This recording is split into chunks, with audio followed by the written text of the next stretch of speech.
Okay, so in this video, I just kind of wanted to go over what you can expect in the homework on how to graph these exponential functions. And so on these first 5 questions, you just need to plot 2 key points and that's it. But on the next ones, you actually are going to have to plot the horizontal asymptote first and then 2 key points. And so I'll do an example of each one real quick. It shouldn't be too much trouble.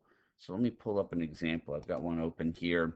And so I need to come up with 2 key points, and ideally I don't want to deal with decimals. And so if I were to let x equal -1, that would make my exponent 0. And 1/5 raised to the power of 0 would actually be 1. So at -1, when x is -1, y is +1. And then I need one more point. Well, if I let x equal 0, the problem is that then I'd have 1/5 to the power of 1, which would be 1/5, which I can't even, it won't even let me select that point. I need whole numbers.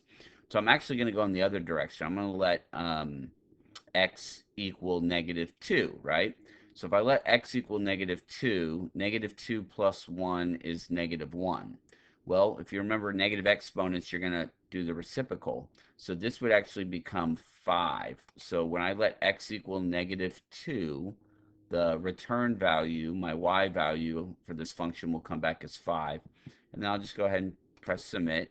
And there we go. It's correct. So now let's look at a different one where I'm going to have to plot the asymptote. So the first 5 will be like what I just showed you. And then you'll notice it says on these next examples, first plot any point located on the horizontal asymptote, and then plot your 2 key points. So let's grab this one here.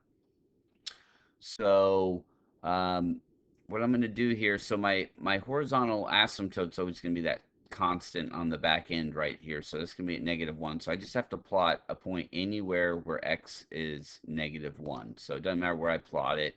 And so see the asymptote is there now. And then now, once again, I need to plot 2 points to create this. And ideally, once again, I don't want to have any decimals. So a good point would be to let x equal +3. And if x is +3, this would become 4 to the power of 0. 4 to the power of 0 would be a 1. 1 minus 1 is 0. So when I let x equal 3, my y value comes back to 0. My function value will come back to 0.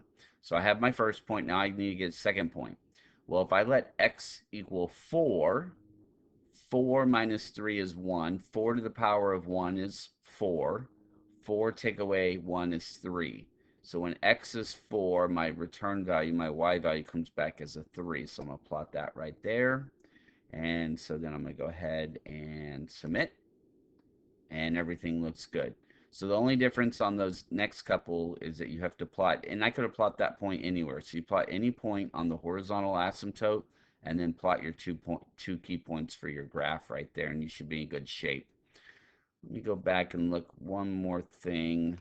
So we have a couple of those, and then when we get to the natural log function, or I'm sorry, the base E, sorry, natural log will be in the next unit or section.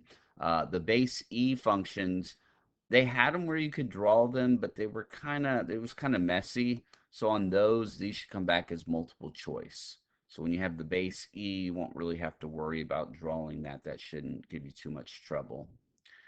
And so I think that does it. And if you have any questions about the homework or how to put your answers in, just let me know.